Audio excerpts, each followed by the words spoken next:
ప్రపంచం ఎప్పుడూ లేని విధంగా థర్డ్ వరల్డ్ వార్ ముంగిట ఉంది. మూడో ప్రపంచ యుద్ధానికి దగ్గరలో సమీపంలో మన ప్రపంచం ఉంది. The third world war clouds are hovering on the earth now. ఇప్పుడు మూడో ప్రపంచ యుద్ధం సమీపం అంటే మనకి మిడిల్ ఈస్ట్, మధ్య ఆసియాలో ఇజ్రాయెల్, హమాస్, హిజ్బుల్లా, ఆఫ్రికాలో సివిల్ వార్స్, దాన్ని ఎప్పుడు నెగ్లెక్ట్ చేస్తారు. ఆఫ్రికాలో సివిల్ వార్స్, యూరోప్లో రెండో ప్రపంచ యుద్ధం తర్వాత 1000 రోజులుగా సాగుతున్న రష్యా ఉక్రెయిన్ వార్.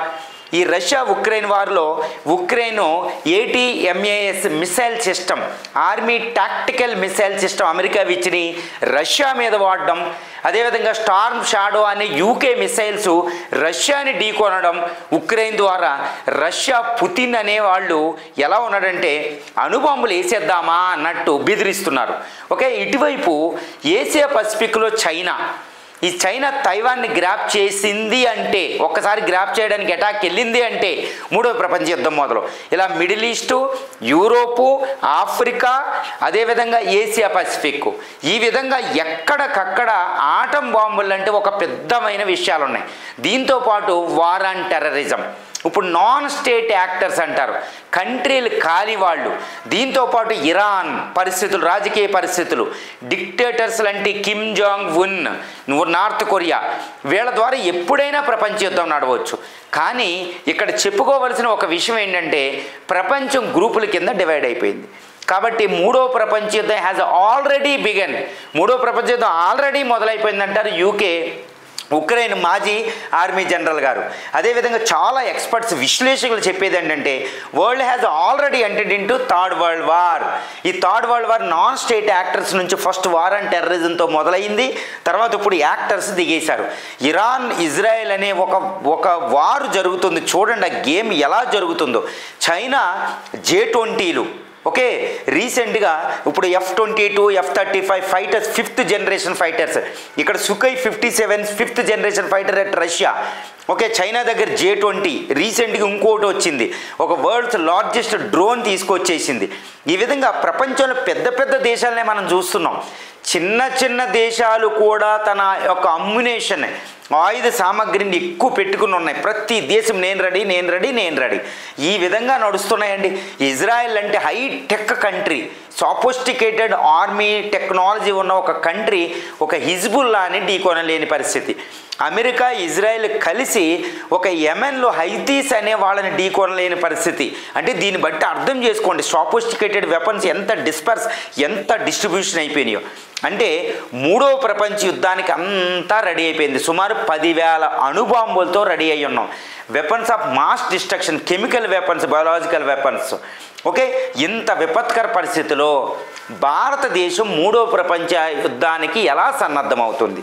అందరూ ఆశ్చర్యపోతారు కదా మీరు. భారతదేశం మూడో ప్రపంచ యుద్ధానికి సన్నద్ధం అయిపోయింది కూడా అని చెప్పొచ్చు. ఓకే, కానీ అంతర్జాతీయ మిలిటరీ ఈ వెపన్స్, ఇప్పుడు ఉక్రెయిన్ వార్ జరుగుతుంది, అక్కడ ఎక్స్పీరియన్స్ గెయిన్ చేస్తుంది ఇండియా. ఎలా జరుగుతుంది హైటెక్ వార్ అనేది? జార్జియా, అజర్బైజాన్ ఈ వార్లు చూస్తుంది.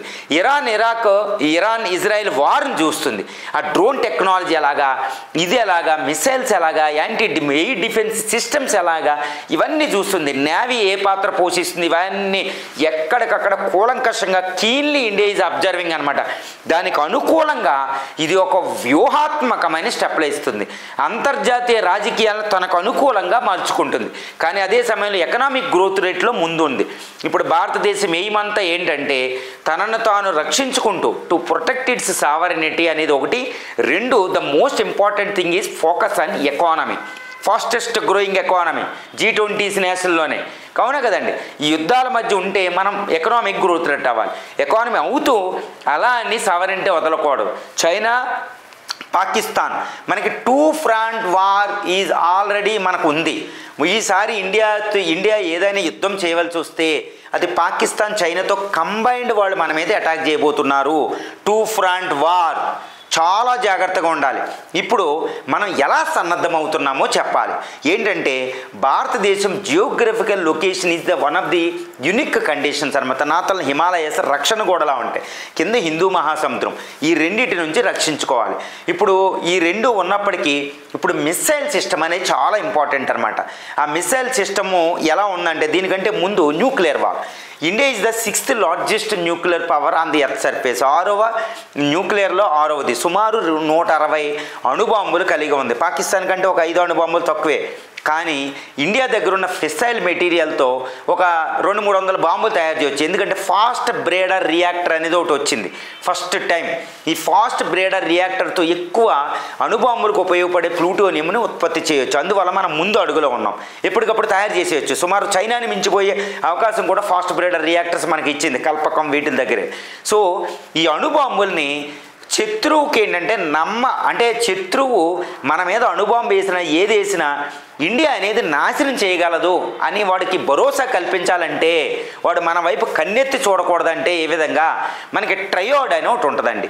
ఈ ట్రయోడ్ అంటే నెంబర్ 1 మిస్సైల్స్, నెంబర్ 2 నేవల్. ఈ మిస్సైల్స్ అనేది ఒకటి ఉండాలి, ల్యాండ్ బేస్డ్ అన్ని రకాల మిస్సైల్స్, ఎయిర్ ఫోర్స్ ఒకటి ఉండాలి, సబ్మెరైన్ బేస్డ్. ఈ 3 రకాలుగా అణుబాంబులను ప్రయోగించగలదు ఇండియా అంటేనే వాడు మన దగ్గర రాడు. దాన్ని న్యూక్లియర్ ట్రయోడ్ అంటారు. అది డెవలప్ చేసాం. రీసెంట్గా అరిహంతో అరిఘాట్ అనేది న్యూక్లియర్ సబ్మెరైన్ SSBLBలు ఒకటి తయారు చేసాం. రష్యా నుంచి లీజుకు తెచ్చుకుంటున్నాం. సో అయిపోయింది. K7 మిసైల్ వచ్చేసినాయి. ఈ ట్రయోడ్లో ఇక్కడ మిసైల్ ల్యాండ్ బేస్డ్ చూసుకుంటే మనకి అగ్ని 5 వరల్డ్లో ఏ మూలనైనా కొట్టగలిగింది ఇది. కానీ మనం చెప్పేది బీజింగ్, షాంఘై ఏదో 8,000 7,000 అంటారు. కాదు, అది 12,000 దాకా ఉంటుంది. కానీ చెప్పకూడదు, ఎందుకంటే MCTCR మిసైల్ కంట్రోల్ రిజైమ్ అని చాలా ఒప్పందాలు ఉంటాయి. దాన్ని వైలేట్ చేసినట్టు కనపడకూడదని చెప్పడంలే. ఈ అగ్ని మిసైలే చాలా ఇంపార్టెంట్. తర్వాత ఎయిర్ క్రాఫ్ట్ అంటే అన్నీ వచ్చేసినాయి కదండి. ఇప్పుడు మనకి ట్రయోడ్ వచ్చేసింది. దీంతోపాటు మనకు ఇంకోటి ఏంటంటే నేవీ, ఎయిర్ క్రాఫ్ట్ క్యారియర్స్ 2 సిద్ధం చేసేసుకున్నాం. ఓకే, ఇప్పుడు ప్రాబ్లం అంతా ఎయిర్ ఫోర్స్తో ఒకటి ఉంది. ఇప్పుడు 2 ఫ్రంట్ పాకిస్తాన్, చైనా ఒకేసారి మన మీద అటాక్ చేస్తే అది 5th జెన్తో వస్తుంది. J-20 లాంటి దాంతో, J-30 లాంటి దాంతో వస్తుంది. మనం చాలా కష్టాల్లో పడిపోతాం. ఓకే, కాబట్టి ఇప్పుడు 30 స్క్వాడ్రన్లే ఉన్నాయి. ఇది సుమారు 45 నుంచి 50 స్క్వాడ్రన్లు కావాలి. 1 స్క్వాడ్రన్ ఈక్వల్ టు 12 ఫైటర్స్ ఉంటాయి.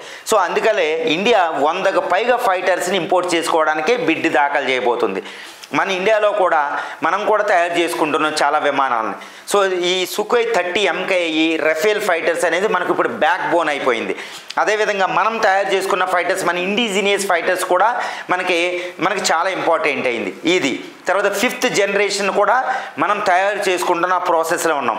రెండోది డ్రోన్ టెక్నాలజీలో స్వామ్ రీసెంట్గా కూడా చాలా హైటెక్లోకి వచ్చేసాం. తర్వాత అతి ముఖ్యమైనది ఏంటంటే హైపర్సోనిక్ మిసైల్. ఇప్పుడు ఒరిష్నిక్ అని, జిర్కాన్ అని రష్యా ఇచ్చేస్తుంది. ఆ మిసైల్ రీసెంట్గా మనం ప్రయోగం చేసాం మీడియం రేంజ్లో. సో అంటే మనం రష్యా, చైనా, అమెరికా కోవలోకి మనం వెళ్ళిపోయాం. Hypersonic this is the highest upgraded technology అనమాట. ఇది ఎవరి దగ్గర ఉంటుందో వాళ్ళే.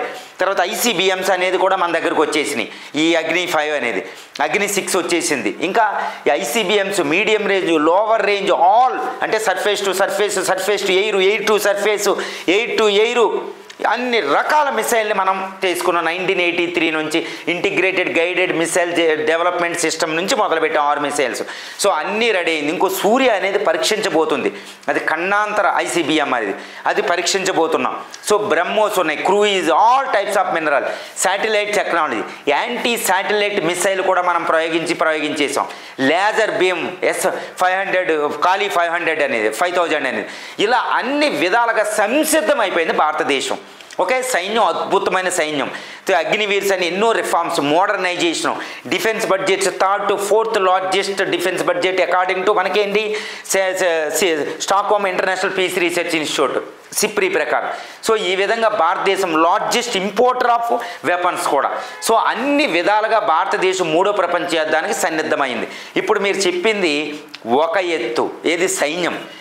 ప్రపంచంలో ఏ యుద్ధాన్ని గెలిపించాలన్నా 2 ముఖ్యమైన విషయాలన్నమాట. ఒకటి వ్యూహం, రెండు ఎకానమీ సపోర్ట్ చేయాలి. So India is focusing on economy. Okay, self reliant economy. Exports ప్రపంచంలో ఆగిపోయినా మన డొమెస్టిక్ డిమాండ్తో మనం గ్రోత్ రేటు, మూడో ప్రపంచ యుద్ధం ప్రపంచం అంతా ఆవరించిన మన గ్రోత్ రేటు 5కి తగ్గదు. ఎందుకంటే డొమెస్టిక్ డిమాండ్ ఉంది 1.45 బిలియన్ పాపులేషన్తో. ఓకే, రెమిటెన్సెస్ అని ఆగిపోయినా మనకి ఇది సరిపోతుంది. సో గ్రోత్ రేట్ మెయింటైన్ చేస్తాం, ఎకానమీ మనం ఫోకస్ చేయగలుగుతాం. ఇక రెండోది ఏంటంటే ఆయిల్ సప్లైస్. ఈ ఆయిల్ సప్లైస్ ఏంటంటే క్రెడిబుల్ పార్ట్నర్స్ మనకు అవసరం అవుతారు.